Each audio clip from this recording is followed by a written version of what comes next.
In just a moment, we are preparing to hear from the city of Charlotte, Governor Roy Cooper, and law enforcement officers working to learn more about what happened that led to this tragedy. Let's listen in.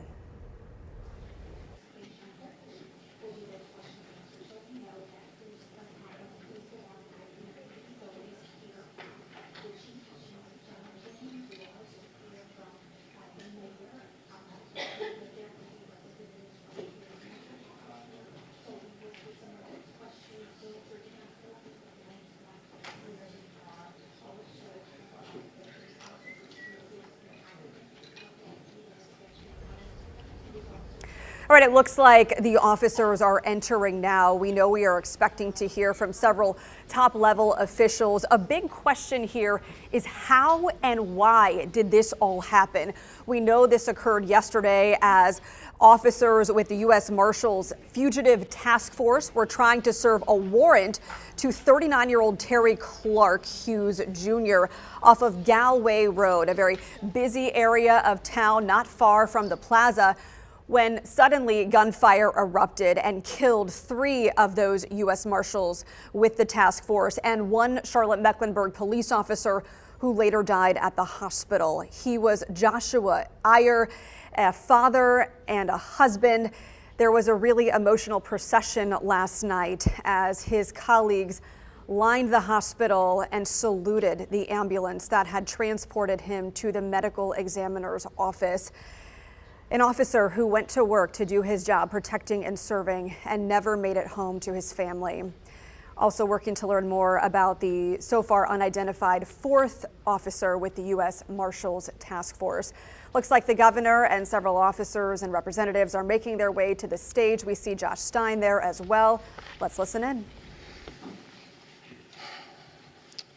Good morning.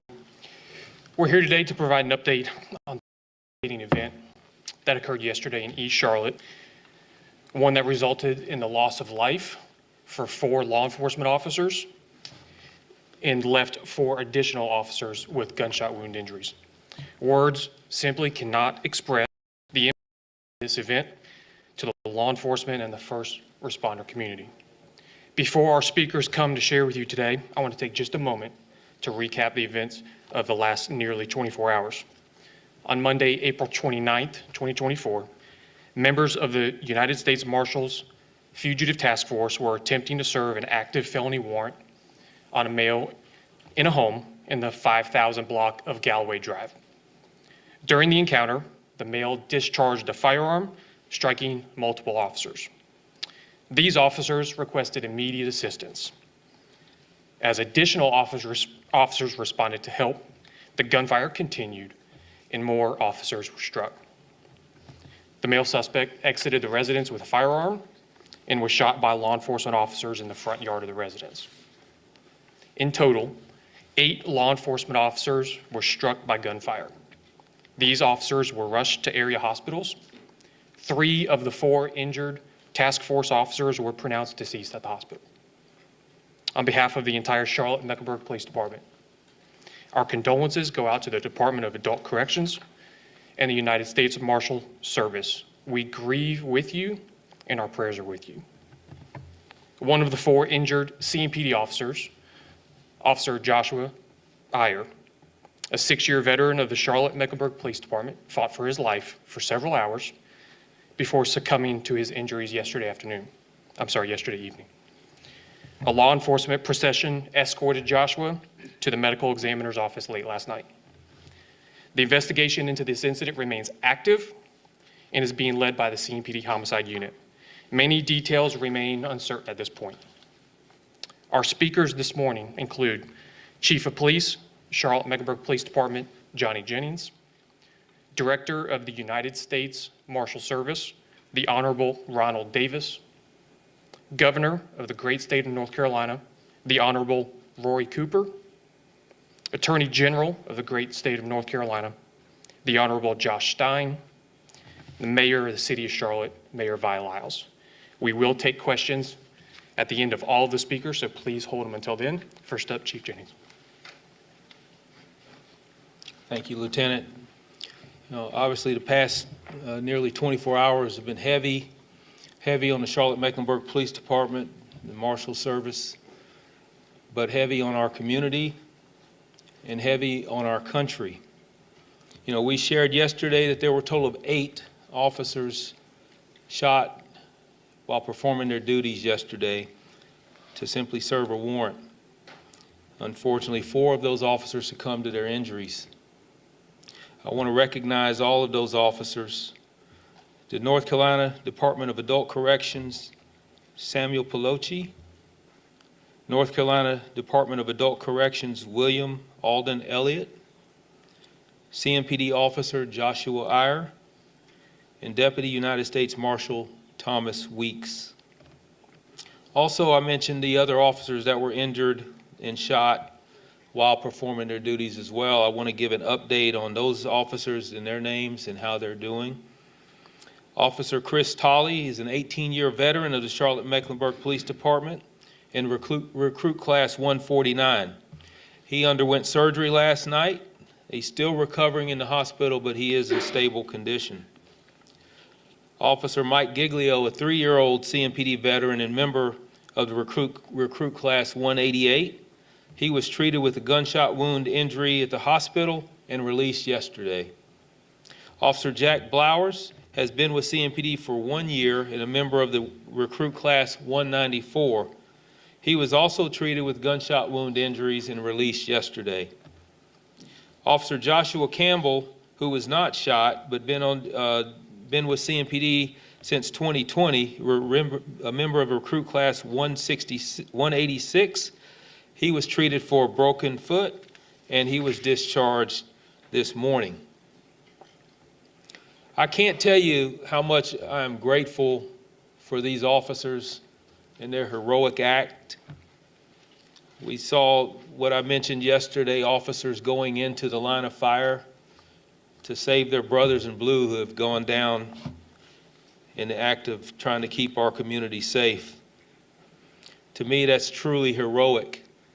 When you hear the gunshots and the rapid fire and they're running directly into it because they know that there are people that need help and they risk their own lives to do that. As I mentioned also, this is continuing to be an active and ongoing investigation. There's going to be some answers that aren't going to be able to be given, some questions that will linger at least for until we are able to get this investigation a little bit more complete. But I will tell you that there are, we talk about the U.S. Marshals Fugitive Task Force. There are 16 agencies that are involved in that task force. CMPD is one of those agencies. We currently have a sergeant assigned to that task force who was on the scene as well. Our investigators have worked through the night. The house is still being processed. You have to understand the amount of evidence that's going to be collected, probably well over 100 rounds of gunfire, or of projectiles and casings that will be collected. But what I will say is that we did recover so far on the scene an AR-15 rifle, a 40 caliber handgun, and also additional magazines and ammo that goes both with the AR-14 and the 40 caliber handgun. We do know that the suspect that was shot and killed was the individual that the warrant was for and was going to be arrested for possession of firearm by a convicted felon. And we are still working through additional parts of that investigation. 2 females that were inside the residence that I mentioned yesterday who came out eventually, they are fully cooperating with the investigation. They have been talked to by the Charlotte-Mecklenburg Police Department homicide detectives, and we are not looking or interested in any additional suspects or any persons of interest. We feel like we have everyone involved that was at the house that we need to speak with. Also, indication right now is that 12 CMPD officers fired their service weapon during this incident. All 12 of those officers have been placed on administrative leave and will also continue to be investigated as far as interviews, both internally and within the criminal and internal investigation, which is standard for an officer-involved shooting. So this is certainly a tragedy that's going to impact, I would say, our country for a very long time. It's a scar on Charlotte, but a scar that won't heal. We're a resilient profession and a resilient city, and we will certainly get through this. But it will take time, and it will take support from all of our community as our officers continue to keep our community safe even through this tragedy. So thank you, and I'll turn it over back to Lieutenant Petrus. Thank you, Chief. Our next speaker is the Director of the United States Marshal Service, and that's Director Ron Davis. Good morning, and thank you, excuse me, for coming. I don't think words can describe the amount of pain that the Marshal Service and all of its members, the court family, law enforcement in general, this community and communities around the country are feeling with such a loss. The Chief mentioned for the first time we were releasing the name of Deputy Weeks. Let me tell you something about this hero. Thomas Weeks is a Deputy United States Marshal. He was 48 years old. He is survived by his wife, Kelly, and has 4 children.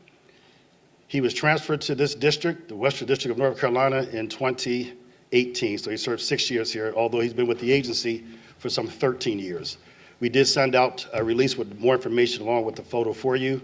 And I want to make sure that people remember him and the other 3 officers that have perished in this incident. He was assigned to, as I mentioned, the Western District of North Carolina, but he was also assigned to our Fugitive Task Force. And let me just say something quickly about the task force to understand the context in which they operate. As was mentioned, there are over 16 agencies in the task force that covers North Carolina. We have 56 district task forces, 8 regional task forces around the country, and it is an example of what we've seen yesterday of how local, state, and federal law enforcement come together, share resources, make sure that the force multiplier, removing those violent and most dangerous from our community and the safety of our community. And that's what happened yesterday. And so we'll give you, in the future, give you more information about the task force, but Deputy Weeks was serving on that task force, as do hundreds, if not thousands, of deputies and officers around the country every day.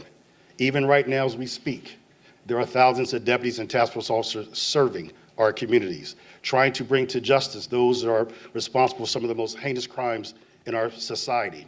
And I want you to just pause a moment and please offer your thoughts and prayers and think about them and their families and everybody that suffered yesterday. We didn't just have a bad day for the community. This is a loss for the entire country. I have been in conversations with the Attorney General of the United States as well as the Deputy Attorney General of the United States to make sure we offer all resources and support necessary to the police department as they continue and to our law enforcement partners. And I want to personally thank all the law enforcement officers from the agencies that responded. As more and more comes out about this incident, not only will you see how brave they were, you will see examples of that courage and bravery. Let there be no mistake, they represent the best of us. They are truly America's finest, and it's just an honor to serve with them. I will meet with the family later today, a meeting that no leader, director, or police chief ever wants to have. Losing a deputy, using task force officers is like losing a family member, because quite frankly, they are family members. I don't have many words at this time other than say that inside my agency that I'm going to ask the men and women of the United States Marshal Service to continue their steadfast commitment to the American people, to continue the outstanding job that you do, and know and witness this amount of support you have. This community, the Charlotte-Mecklenburg community, has been tremendous. Thank you very much for that. It is not going unnoticed, and I think the entire nation will see that, and we are appreciative for that. Thank you.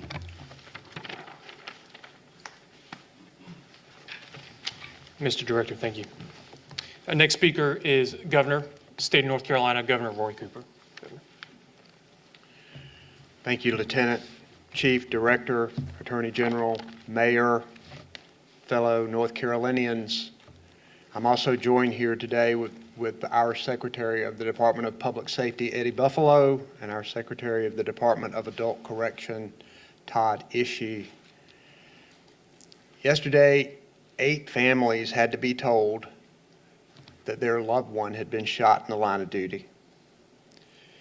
It was news they hoped would never come.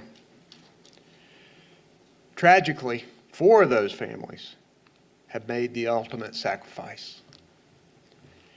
Yesterday, North Carolina and this country lost 4 heroes and saw 4 other heroes wounded.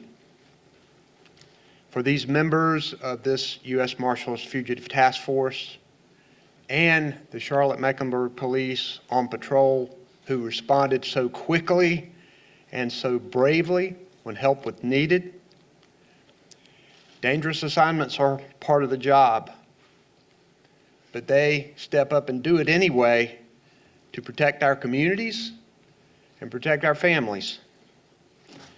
The investigation into this tragic, brutal, deadly attack will result in more answers that we don't know today. And I expect it to find those answers and to help bring to justice people for these needless deaths of these brave officers.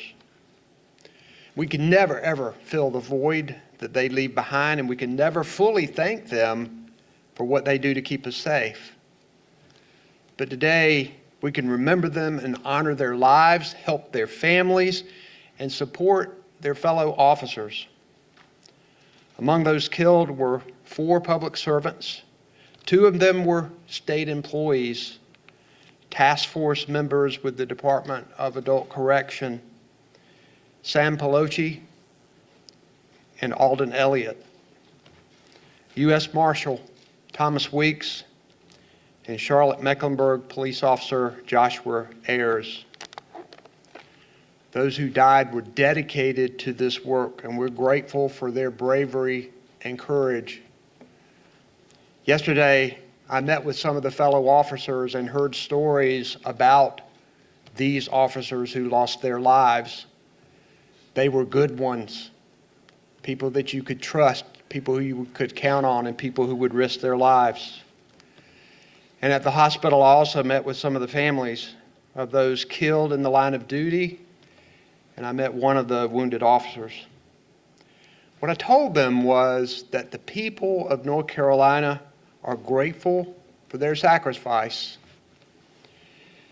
Together we prayed, together we gave words of comfort. But I know that the emptiness left behind in these families will continue to run deep. And I ask that North Carolinians pray for these families and their law enforcement colleagues who are left behind in this tragedy, and to support those law enforcement officers that they've left behind. Our state will be with you for the next few days, weeks, months, and years ahead. I've received calls from all over the country, from President Biden, from federal and state cabinet secretaries, other governors across the country. They've offered any assistance that we might need. And our state will continue to offer resources and support as needed in the days and weeks ahead. And as we seek to heal and make sense of all of this devastation, as we seek justice, as we work to make our communities safer, I want to offer my deepest thanks to law enforcement at every level who continue to wake up every morning ready to serve despite the dangers that come with it. Our families are thankful, our communities are thankful, our state is thankful. May God bless you and the souls we lost. May God bless North Carolina and the United States of America.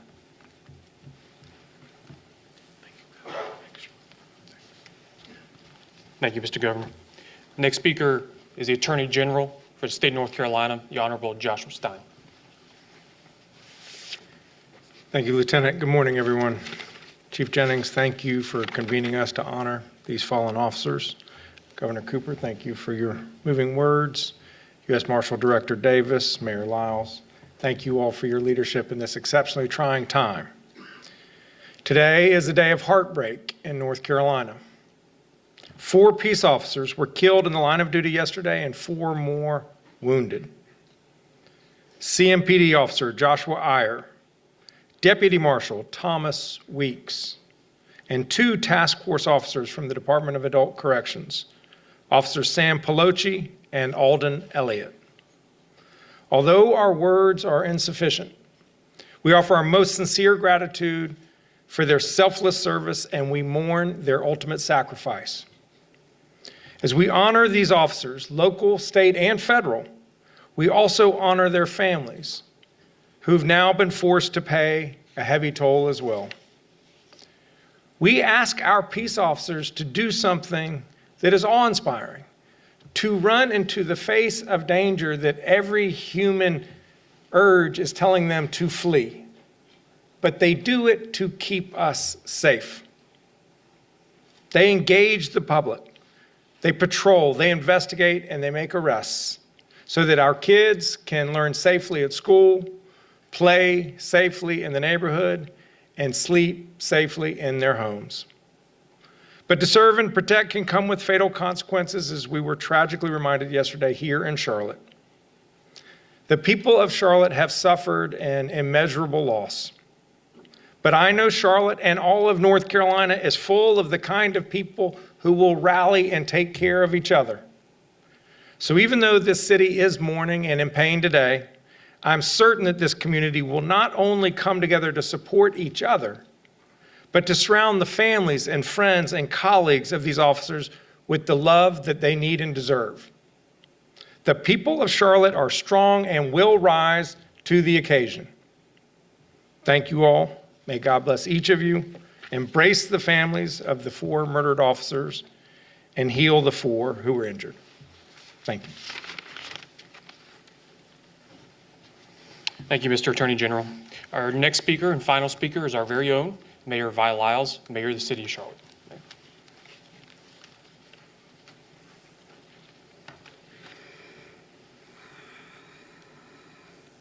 I want to say thank you to the governor, to our marshal leader, to our attorney general, especially to our police chief, for all that you've done in the last 48 hours.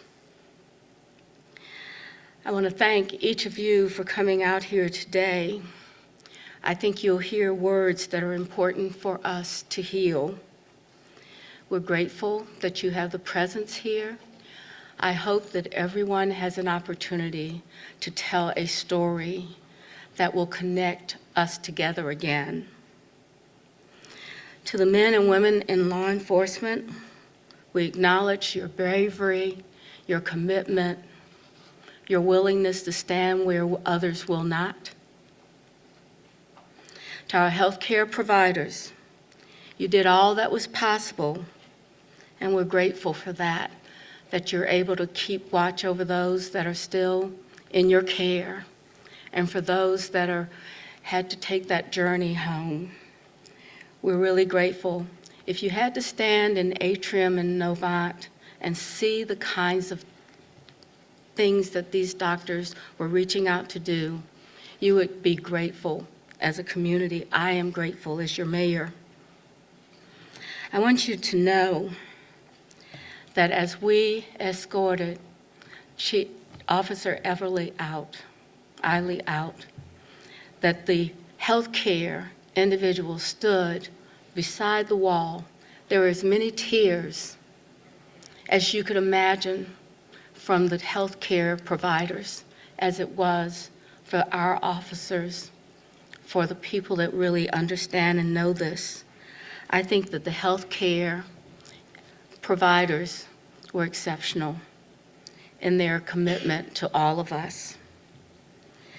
To the 4 families who gave that ultimate sacrifice, I want you to know we see you. We support you, not just today, but in the many days that are coming. Officer Eiler, his wife Ashley, his darling son Andrew. Today we say our prayers as we get through this difficult time, but we as a community have to remember that at some point we have to give this back to those families, and I hope that we will all support.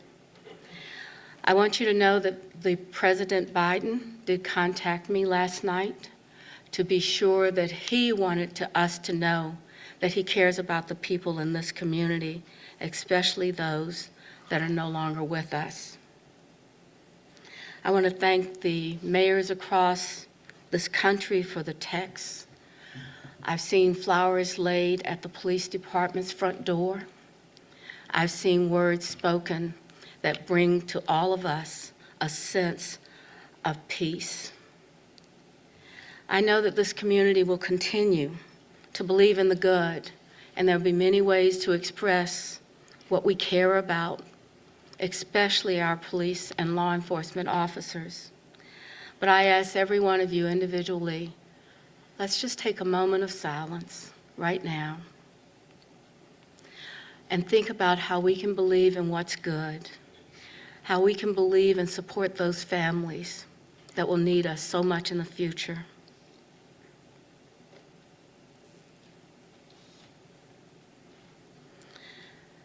Charlotte isn't going to be the last place that this happens, but Charlotte will be the place that will heal with dignity and respect for everyone. Thank you very much for this time to express what we believe in this community, our values, our hope, and our prayers. Thank you.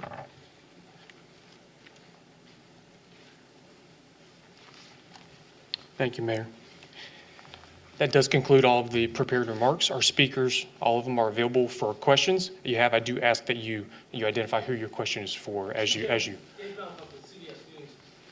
the suspect was already down in the front yard and you were still taking fire, where was that fire coming from? Who was shooting it and from where? Yeah, that's a really good question. We're still kind of sorting through that right now. We're not ruling out the possibility that someone else was firing as well. But we're also not ruling out the possibility that as we go through body-worn camera footage and as we go through interviews, to make sure that all of that timeline matches up. So once we are able to determine that, then we'll determine if we do need to look at other individuals or individual who might have been shooting. I know I mentioned yesterday some pretty forward remarks about a possibility of a second shooter. We are not ready to say that at this point. Chief Faith ABC News. Could you please explain whether officers made it to the door before the shooting began, where the suspect was at the time, and how he was able to shoot so many officers? Well, yeah, first of all, the officers were actually approaching the residence when they took on gunfire. The suspect at the time had an upper advantage to the officers, so he was shooting from upstairs. Down at the officers, both front and back, which also could be an indication that we thought maybe there were multiple shooters at the time too, because gunshots were coming from multiple locations within the house. So that's part of the investigation we have to sort through, and we will certainly come to a conclusion on that at some point. Chief David Hodges, WBTV investigative reporter. Yes. One of the most common questions I'm hearing from the community right now is this person who's accused of killing this officer, should he have been out on the streets? So I'm trying to answer that. We looked at his criminal history, and even just in Mecklenburg County found many charges that have been dismissed, including fleeing and eluding arrest, possession of marijuana up to a half ounce, driving with a revoked license, maintaining a vehicle dwelling place of a felony charge that was also dismissed. Does any of that point to a larger problem in the criminal justice system?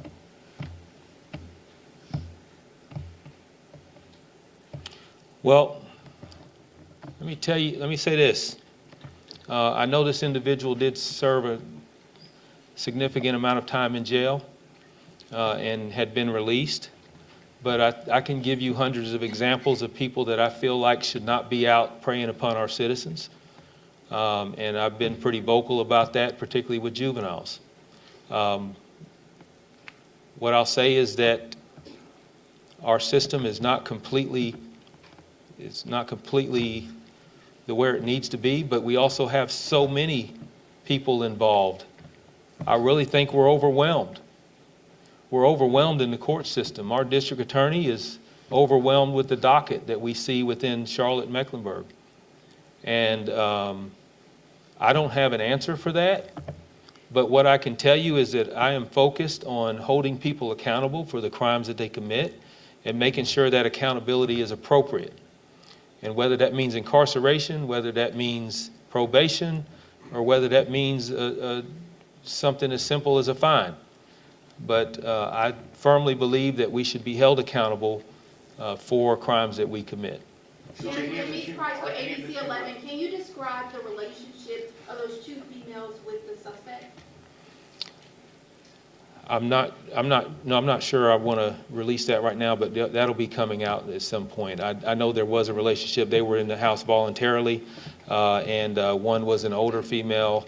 I say older, but one was a juvenile 17-year-old, and the other one was a little older. So we'll get the relationship at some point, but not right now. Is it possible either two of them could still be arrested in relation to this incident? I won't rule out any possibility right now. They have not been charged with anything.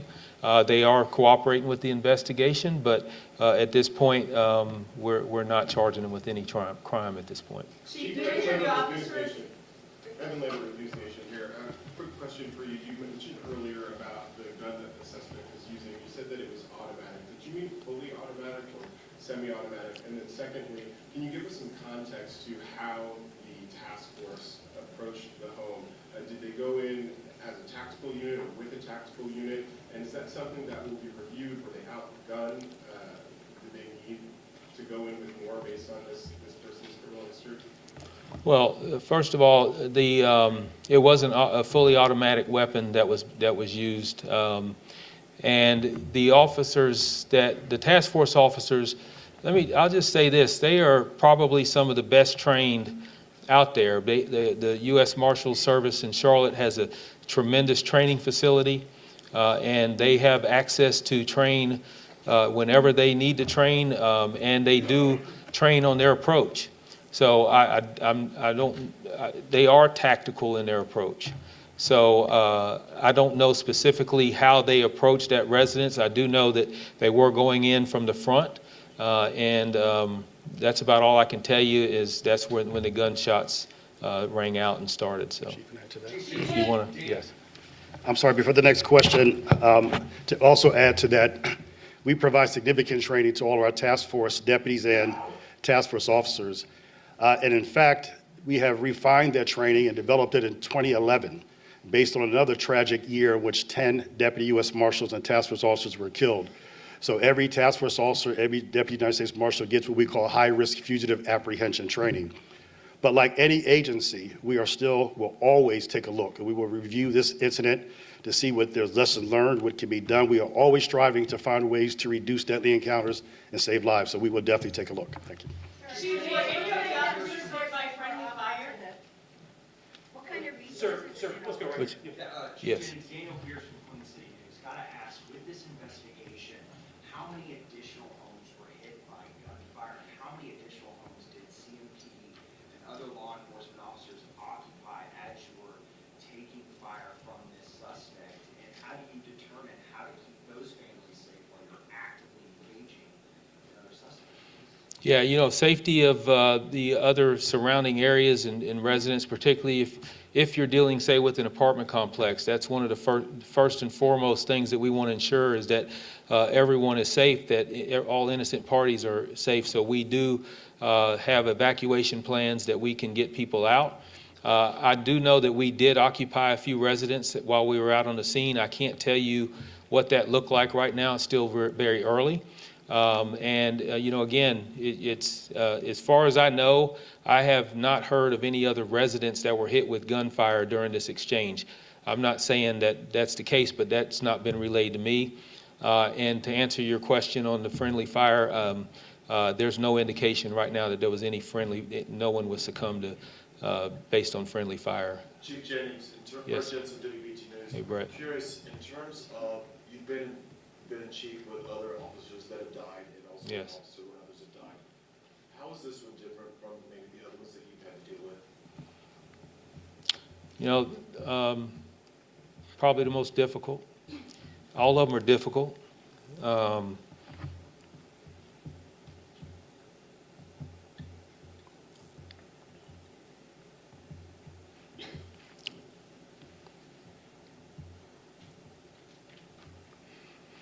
The last few days have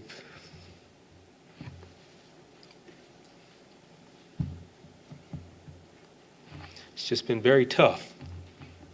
And knowing that you have families that are hurting right now. We'll get through it, though. Mary Ramsey with the Charlotte-Mecklenburg. Chief, can you shed any more light on the timeline of yesterday's events? How soon after the task force arrived on scene that they began taking fire? How long did the shooting last? How long did it take for other law enforcement to arrive on the scene?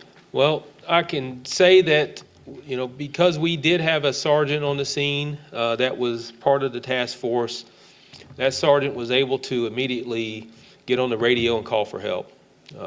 Our division officers quickly responded. As soon as they responded, they were met with gunfire. And they also recognized the need to rescue task force officers who were downed by the gunfire.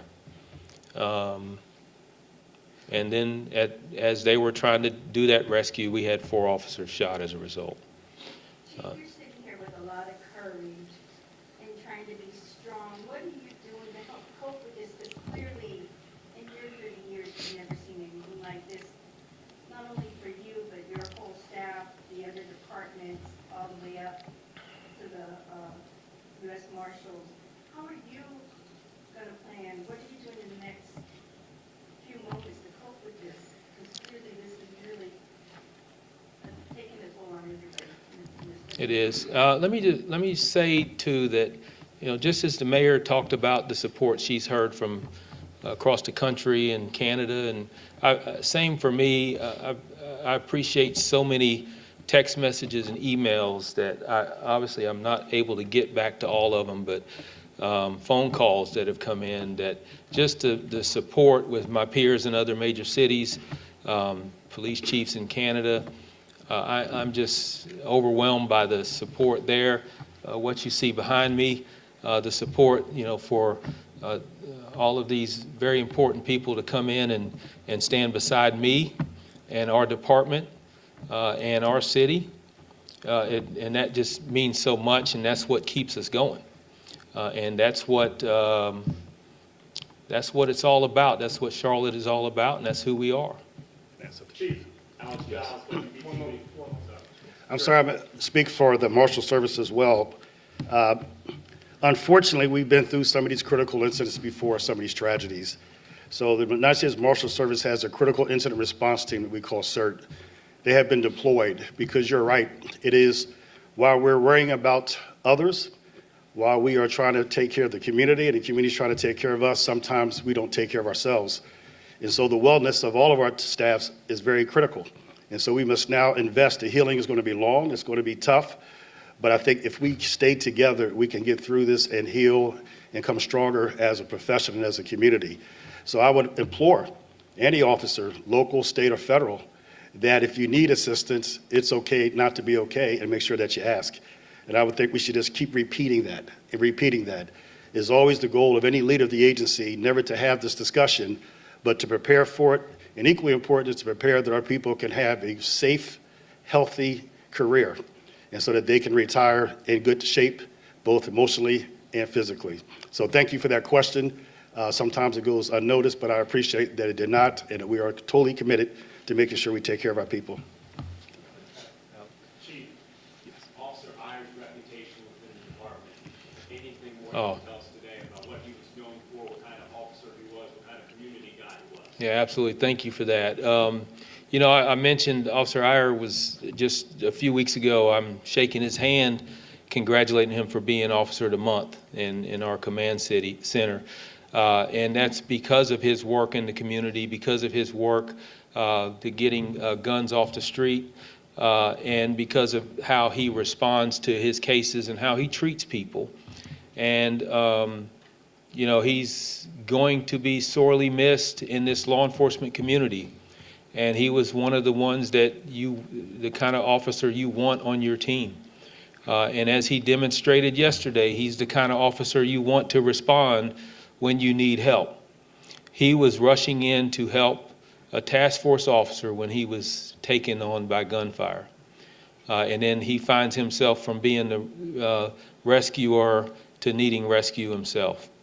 And so I want to say everyone, all of these individual officers that were out there, all 8 that were shot and injured, and all the hundreds that responded, they're heroes.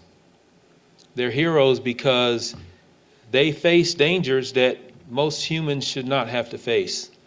And they accept that danger, and not a single one of them backed away from that challenge yesterday. So I'm very proud of the men and women in blue from every agency that came out to assist yesterday. Director Davis, in terms of Marshall Weeks, what more can you tell about it? Because he's also from the area. He was up at the Wells Fargo golf tournament. Yes. He was recently married not too long ago. So what can you tell us about him? So I had the opportunity to talk to deputies that know him, and I look forward to talking to the family later today. And this morning, the Court family, the Western District of North Carolina, actually shut down operations today, and they came together to honor Deputy Weeks. So the entire Court family, and as was described by one of the judges, I believe it's Judge Conrad, that no matter what task you gave him, he always had a smile. That everyone talked to about, he's the person that you could count on, would volunteer, would be there through thick and thin, and was reliable and dependent. So, is this a deputy's deputy? And so he's going to be sorely missed, not only by the district, but by the agency, and obviously for law enforcement. A tremendous loss. Chief, Jeffrey Collins from the Associated Press. Was there a call between the suspect being killed and a second wave of gunfire where there might have been an opportunity where somebody might have been trying to ambush the officers as they may have been coming in trying to help out, or if the situation was over?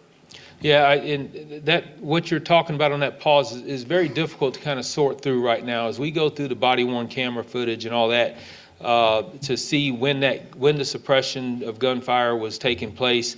Was it after the individual was down? It's very difficult to tell because on the body-worn camera footage that I've seen at this point, we are trying to locate exactly when that individual was down and where he was when he was down. It could have possibly been firing additional rounds on the ground. We just don't know right now, but we're going to get through all of that and make a determination on whether there's another individual that we need to be concerned with that was shooting during that incident. There was an AR-15, and then there was a .40 caliber handgun that was there as well, and also additional magazines for both of them, additional ammunition for both weapons that were there. So. Chief, Hannah Getz, WSOC. Yes. Condolences from the Channel 9. Thank you. The AR-15. Can you talk about the threat that poses to officers in a situation like that? Were they wearing body armor, and can that stand up to that type of gunfire in that situation? No, the traditional body armor for police officers does not withstand a rifle round. So the AR-15 is able to suppress rapid gunfire and holds the magazines obviously holds a great deal of ammunition, and this individual is able to unload several rounds towards our officers within a matter of seconds. And being on high ground also gives the advantage. Even though officers were trying to take cover, they were at a disadvantage because the suspect was up at a higher level, and they were trying to return fire at an elevated from a lower position to an elevated position. Chief, that sounds absolutely terrifying for any officer.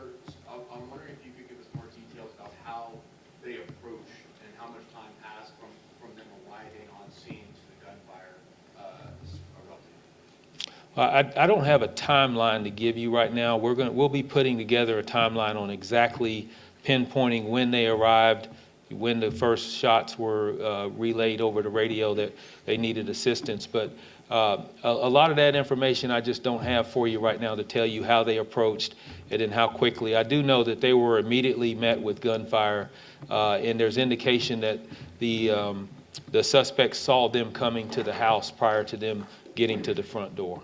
And I'd just like to ask about those firearms.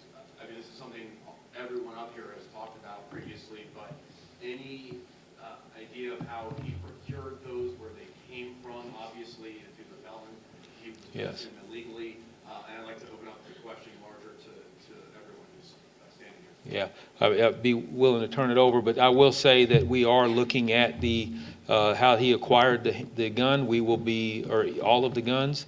We are making progress on that, and we'll be able to determine that based on the purchase of the firearms and who purchased them and how he acquired them from that individual. So we do have some very good resources out there that we are moving quickly to try to figure out where that gun was purchased and who purchased it. Chief, for you and for Director Davis as well, Ashley, I know you with Axios Charlotte, what is the best way for the community to support your service members right now? I know there's, of course, these foundation and there's ways for people to donate Yeah. there, but what's the best way to do it? Yeah, I will tell you, our CMPD Police Foundation has been tremendous and have already, they were some of the first people to reach out and offer the support. I do know they set up a fund for all 4 officers and their families that's through their website, that they're going to actually set that money aside specifically for the 4 fallen officers. And there are going to be other ways, I'm sure, to support, but prayers are always something that we need as well to help us heal and get through it. But there's going to be plenty of opportunities for supporting of all the families, and CMPD Police Foundation has already started one. I'm going to introduce the marshal for the Western District of North Carolina and ask him to come up and answer that question. But I do want to go back to the previous question, and it's mentioned when I talked to the Attorney General. I've also received contact from all of our federal law enforcement counterparts, and one would be the Alcohol, Tobacco, and Firearm, the ATF Director, Steve Dettelbeck. And so, as always, we work very closely or at the request or the assistance of any agency with dealing with firearms and tracking the purchase. So we look forward to that assistance. But may I turn over to the Marshal for the Western District? Terry Bergen, U.S. Marshal, Western District. Deputy Weeks was one of my team members. I worked with Deputy Weeks over the past 20 years in various assignments. I also knew the other 3 officers. And I'd like to leave you with this thought. If you could speak to each one of those fallen officers today and ask them the question, why? They'd say, why what? They say, why did you take the oath? Why did you become law enforcement officers? Their response, why not? Second question, would you do this again, knowing your fate yesterday? Would you do it again? There would be a boisterous yes. They would not change a thing. The only thing they might change is saying, let me lead. Let me lead. They'd get a tussle over who was going in first. That's how brave they were yesterday, and that's how brave they were the day they took the oath of office. Thank you. Chief Jennings, given this suspect's criminal history, was he someone that was known to officers and familiarity with CMP? Not that I'm aware of. Each division has individuals that they obviously encounter quite a bit and they know of. I do know he had an extensive criminal history. I don't know the familiarity that they had with the division or how long he had actually lived at that residence or how he came about being there. So I don't have that answer for you. Chief, 5 years today since the shooting at UNC Charlotte. How Yes. do these major incidents impact local law enforcement, whether it's CMPD or one of our neighboring departments? Yeah. I truly believe incidents like this makes us stronger. I think it also makes more people that see this and say, I want to be a part of that. They see what we do for the community. They see that we are here to save lives. They see that we're here to ensure that each of you are safe in this community. And I can't think of a more honorable or noble profession, other than our military services. But, again, if people feel like they want to be a part of something special, and law enforcement, I will always believe, is a part of something special. And you don't get the satisfaction in any other profession like you do in law enforcement. Governor Cooper, in terms of in the 7.5 years you've had to go to a lot of these across the state with fallen officers, do you have a general message that you want to say to the state about the officers and just these duties that you've always had to do in the last 7.5 years? Well, we need to recognize the dangers that they face And we need more resources for better pay and better benefits and better training for our law enforcement officers so that more of them would be willing to come into the profession. And as I said yesterday when I was at the hospital, I ask people, when you see a law enforcement officer, to thank them for their work. Will there be any kind of public memorial plan for the fallen officers and any details yet on when individual funeral arrangements may be announced? There will be. We're working on that now. That'll all be announced. We are working with the families and see exactly how we want to proceed with memorial services. And as you know, next month, early next month is Police Week, and we are rushing to ensure that these officers are recognized during our memorial services for Police Week coming up in May. Can you please confirm the names one more time so we have them spelled correctly? You have them. So it's North Carolina Department of Adult Corrections, Samuel Peloche. Its last name is spelled P-O-L-O-C-H-E. North Carolina Department of Adult and Correction, William Alden, A-L-D-E-N, Elliott. Officer Joshua Iyer, last name is spelled E-Y-E-R. And Deputy United States Marshal Thomas Weeks, W-E-E-K-S.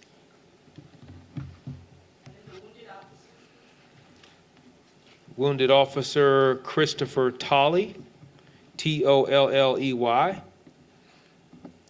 Officer Michael Giglio, G-I-G-L-I-O. Officer Jack Blowers. And then Officer Justin Campbell, who is the one who broke his foot. Chief, are all expected to make a full recovery? All of those officers are expected to make a full recovery. We actually expect them to be released either, if they haven't already been released, hopefully today or tomorrow, so. Jenny, WCNC, Charlotte. Now, obviously, this is a lot of resources and so forth with your officers. Is this going to impact us as we're looking at a big event coming at the end of the week, a 3-day music festival? Is this going to impact resources, officers being able to come to events or way and safety? No, when we look at the events coming up, particularly this coming weekend, we do have adequate staffing. We are, again, we've placed several officers on administrative leave at this point. However, we are fortunate enough to be a large agency that we can make sure that we have a contingency ready to take on any event that we have here in Charlotte.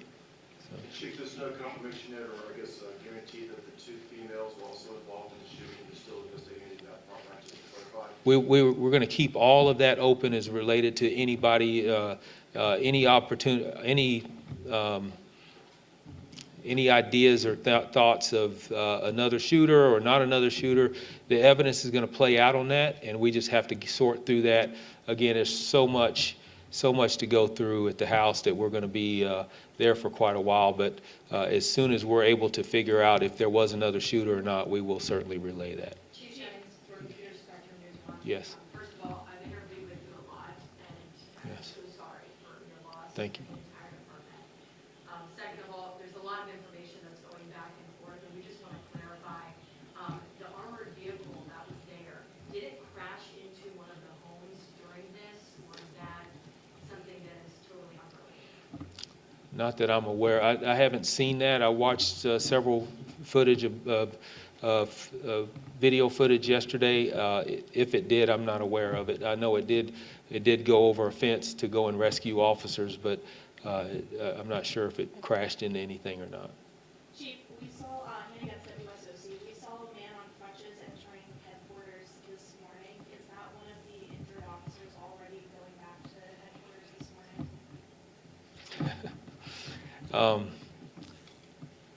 Can I tell them, Director Schumeyer? That's our State Bureau of Investigations Director, Bob Schumeyer, former CMPD Deputy Chief and Interim Chief.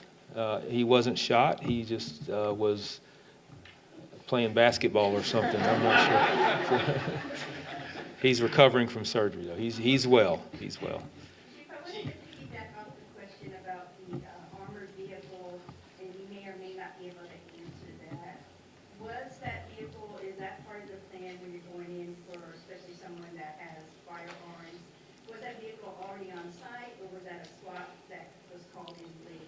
Yeah, that was a SWAT contingency. That armored vehicle is a rescue vehicle, and it was absolutely perfect for the situation. When you have officers down taking on gunfire, you take that armored vehicle to protect the rescue individuals if that would have been on scene from the get-go, but you normally don't deploy that for a arrest warrant. So that's a SWAT deployment, and when SWAT was deployed, that was a resource that they used. Couple more questions. How often and under what circumstances do local police usually work with marshals? I need to talk a little bit just to get a bit more clarity on that. We work with all of our federal partners and state partners all the time. Even when we're not a part of the Marshals Task Force, if they need assistance in serving a warrant, we'll go by and stand in perimeter. We'll stand by them to secure their safety. So the relationship has always been strong. It's never been to where it's simply we leave them or they leave us without resources. But when the call is made on either side, it's answered on either side. So we have, again, like I said, we have assigned a sergeant to that task force earlier this year, and that sergeant was basically looking to increase the staffing to assist with the Marshal Service as we continue to show good signs of filling our vacancies and staffing for the department. So, it's not unusual for any task force. We're members of several task forces on the federal side within the Charlotte area, so it's not unusual for assistance within the police department. So, Confirming that Officer Blowers has been discharged? Officer Blowers, I believe, yes, he has been discharged. We're putting out a press release. Yeah. All right, one more. Yes. Will there be a photograph of Deputy Weeks and also confirming, did he go by Thomas Michael? Is that his preferred name? The press release, I was advised, if it's not out, will be out should be pushed out right now, including photos. And then his name is Thomas Michael, or he went by Weeks? Well, he's known as Tommy, but I'll let the marshal ask. I know him well, but I know his name is Tommy Weeks. And we call it TW. That's what he responded to. We'll get that out to you soon. Thank you. Thank you all for being here. Thank you for helping us memorialize and honor all of these officers involved. Thanks.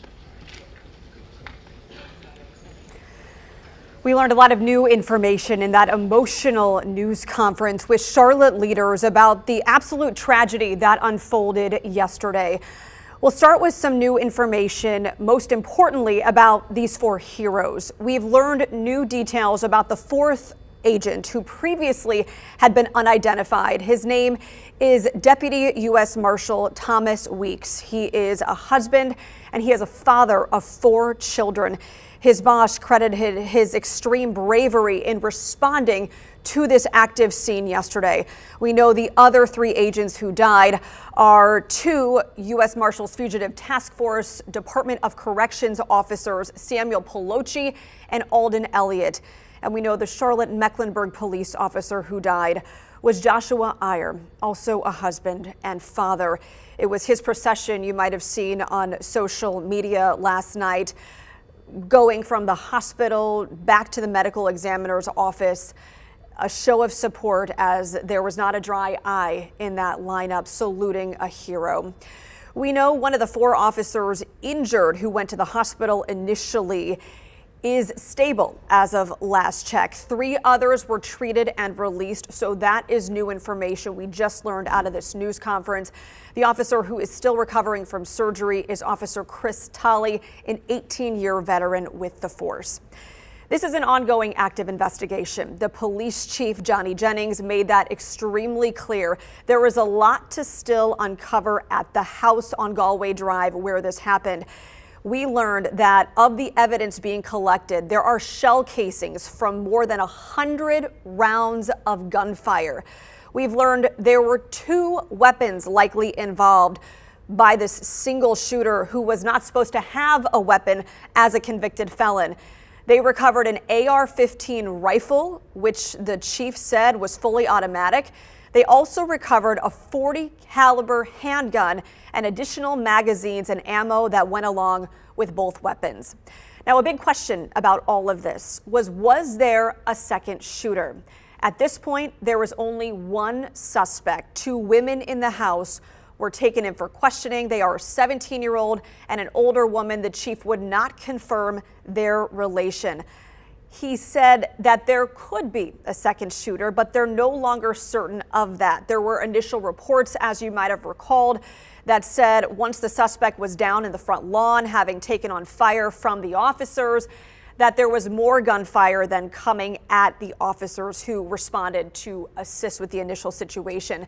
They're going to be looking at body camera footage to substantiate that initial timeline or realize that maybe it did not all add up. Keep in mind, there's a lot of chaos in these initial situations.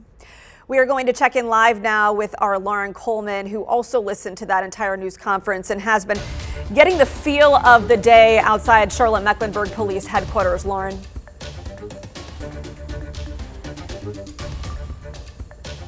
Inside the government building where they just held this news conference. Sadness, heaviness, brokenness is the best words I can use to describe what was displayed in this meeting. The chief of the Charlotte-Mecklenburg Police Department even coming to tears as he described the events that unfolded yesterday afternoon. Several questions answered, but several questions still remain. We are still sorting through a lot of the details, but I do want to walk you through what we were able to learn inside of this news conference. We did learn the name of the 4th officer who was shot and killed Monday afternoon. His name is Thomas Weeks. Officials say he was a deputy U.S. Marshal assigned to the Fugitive Task Force. We also got an update on the condition of the 4 officers who were injured yesterday. 2 of them were released from the hospital yesterday. 1 was released this morning and 1 remains in the hospital after undergoing surgery. As far as the suspects go, police say 2 women were inside the home where the shooting took place. They are currently cooperating with investigators for questioning, but they have not been charged with anything at the moment. The police chief also said the relationship that these women had with the suspect who was shot and killed yesterday, they are not releasing that at this moment. So that's a question that we're still trying to figure out. We also learned that the suspect who was shot in the front yard yesterday afternoon in Charlotte was who U.S. Marshals was going to serve that warrant to. And a lot of details, again, still being sorted out. Officers are still processing the home where the shooting took place. They say more than 100 projectile casings have been retrieved as they examined this scene. We also learned that an AR-15 rifle and a .40 caliber handgun were taken from the scene, as well as several magazines. Again, new details that we're still sorting through. We do have the names of those officers who were injured, and we'll be sure to post those online for you. But heaviness is the best way that I can describe this news conference. I do want to walk you through the series of events that took place yesterday. The shootout started as members of a U.S. Marshals Fugitive Task Force were serving a warrant on a convicted felon they say was illegally in possession of a firearm. According to police, as officers approached, the suspect opened fire. Neighbors were forced to stay in their homes for hours. Here's a look at those 4 officers who died. 4 law enforcement officers were shot and killed yesterday while serving a warrant to a convicted felon. Those being 2 U.S. Marshals, Sam Pelosi and Alden Elliott, 1 Charlotte-Mecklenburg police officer, Joshua Iyer, and the 4th being a U.S. Deputy Marshal whose identity was just released in this news conference, his name Thomas Weeks. We saw what I mentioned yesterday, officers going into the line of fire to save their brothers in blue who have gone down in the act of trying to keep our community safe. To me, that's truly heroic. When you hear the gunshots and the rapid fire and they're running directly into it because they know that there are people that need help and they risk their own lives to do that. You know, the last few days have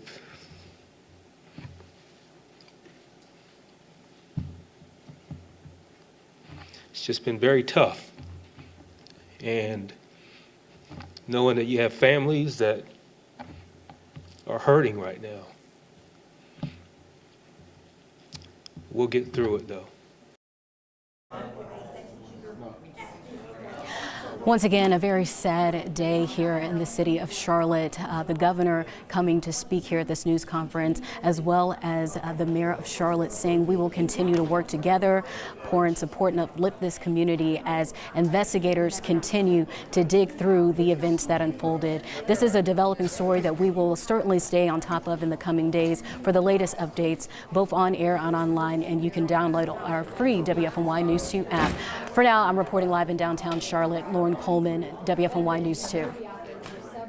Yeah, Lauren, the theme today was bravery and resilience. That is definitely going to take a lot for Charlotte to heal, but they will indeed, as will we as a state. Here's a closer look at the timeline of events in the shooting.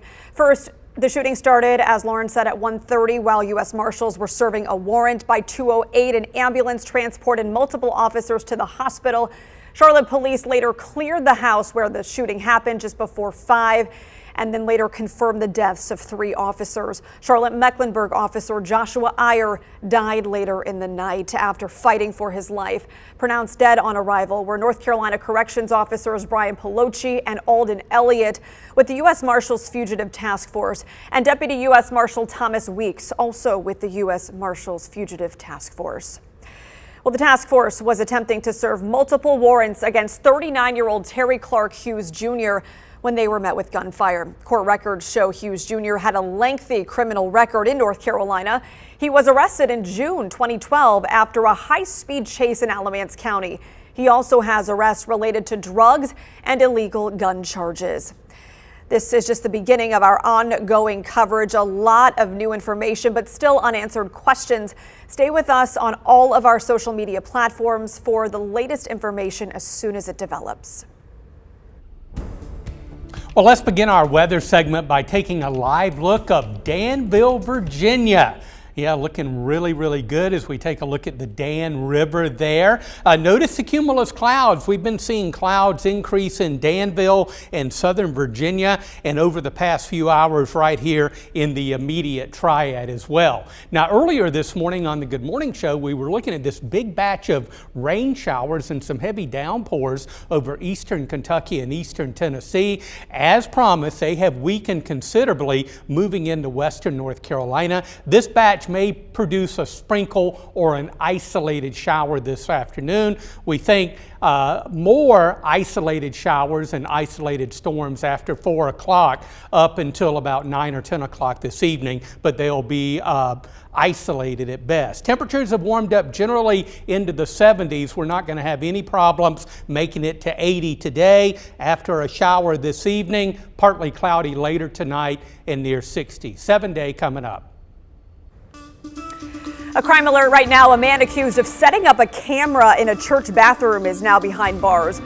Burlington police charged him with secret peeping and indecent liberties with children. They say the 19-year-old put a camera in the bathroom of Jesus Es Vida Church on Hawkins Street. Officers believe there are more people affected by this. If you think you could have been recorded, call the police department. 4 people are facing murder charges after a fentanyl overdose in Davie County. The sheriff's office says Candace Collette died from fentanyl last December. After a 5-month investigation, deputies arrested 4 people accused of giving her the drugs. The suspects are charged with death by distribution and conspiracy to sell fentanyl. A big update in the search for a missing man on the Yadkin River. Search crews recovered and identified the body of Benny Bowers Jr. He is the man who disappeared while rescuing family over the weekend. Bowers' body was found with an underwater robot along with High Point's dive team. He was in the area where someone last saw him at the Yadkin River Junction. Since that call came in Sunday afternoon, dozens of people searched the woods and rivers looking for him. The chief says everyone is keeping the family top of mind. We've been in contact with the family the whole time. We wanted to make sure they were aware of things that were going on. Like I said, we were able to talk to them. Prayers to the family. They're going through a very rough time. It is a very tragic event with the family being involved in that. The chief says the man's body is now at the medical examiner's office to determine the exact cause of death. Right now it is 12:12. Ben Briscoe here, and all day long we're looking at ways to protect your back from pain. Parents, this next one's for you. Something in childhood can lead to major back problems later in life, but we've got an easy fix to protect your kids next.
All day long, our Ben Briscoe is looking at different ways to protect your back from pain. Ben, you have some advice from doctors that all parents, I'm interested, need to hear.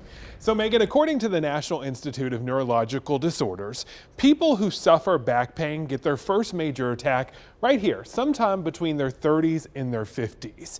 But pediatricians say if your kid carries the wrong backpack, it can make this time in their life way worse.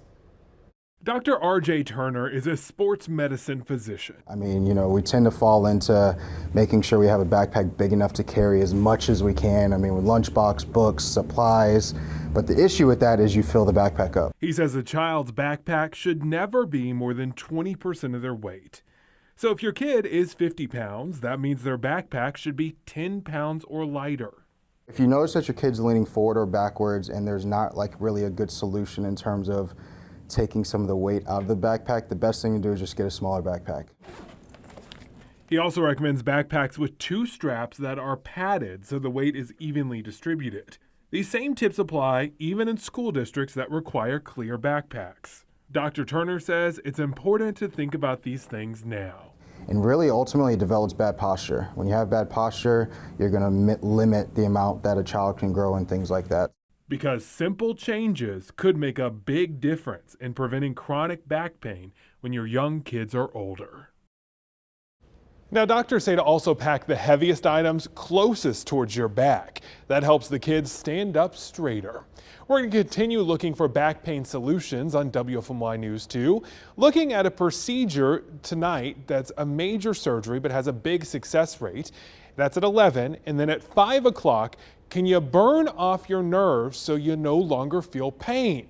See if it could work for you as we explore more ways to protect your back at 5. Well, through the morning, we've seen really a good bit of sunshine across the area. The past couple of hours, the clouds have really started to build in. Temperatures right now, Danville at 77, 72 in the Triad and in Charlotte. More clouds out over the Blue Ridge with some light rain moving in. 65 at Boone and 76 over at Raleigh-Durham. Near 80 today.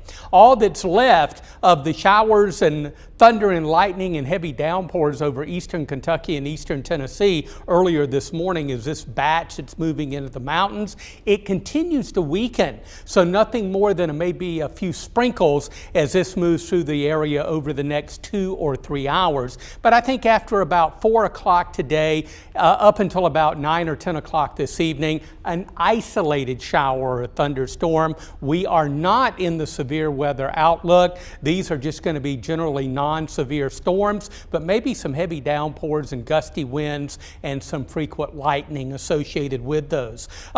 Being produced by a dying cold front and just a little glob of moisture that will move through the area through the evening. Once it moves offshore, we're back to generally dry weather for Wednesday, Thursday, and Friday, and turning up the heat, as you'll see in the 7-day coming up. Near 80 today with scattered showers and isolated storms through the evening, partly cloudy later tonight, and near 60 for the low. Some really nice weather Wednesday, Thursday, Friday. Look at Thursday and Friday. Mid-80s will bring a hit-miss afternoon shower or storm over the weekend. Don't cancel those weekend plans. Not a washout forecast.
Happening today, the playoffs continue as the Carolina Hurricanes inch closer to the Stanley Cup. The team is gearing up for Game 5 against the New York Islanders today.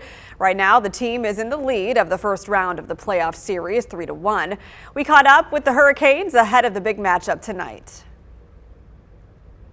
This time of year, everybody's good, and so it's about bouncing back, it's about getting better, it's about how do you win the next one.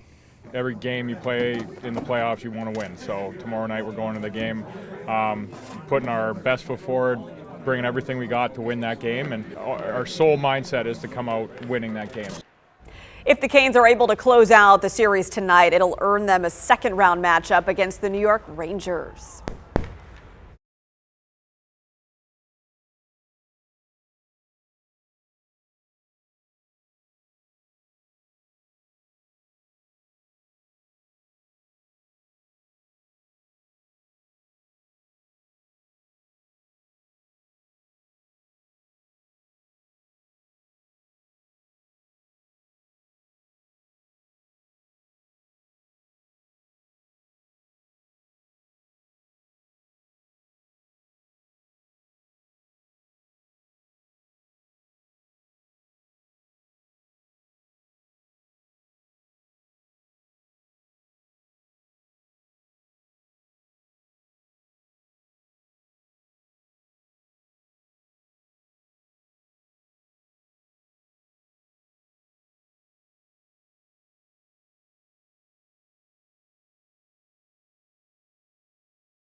We'll keep an eye on radar for you. We're looking at maybe a pop-up shower storm after 4 o'clock into the evening hours, up near 80 today, and then several dry days, Wednesday, Thursday, Friday, looking mainly dry, but turning up the heat. Yeah, we're looking at highs in the mid-80s Thursday and Friday, just a few pop-up afternoon and evening storms over the weekend. All right, hopefully the Rockers get that game in tonight. Fingers crossed. First pitch, 6:35. Thanks for watching WFMY News 2. Much more from Charlotte and the investigation in our evening newscasts.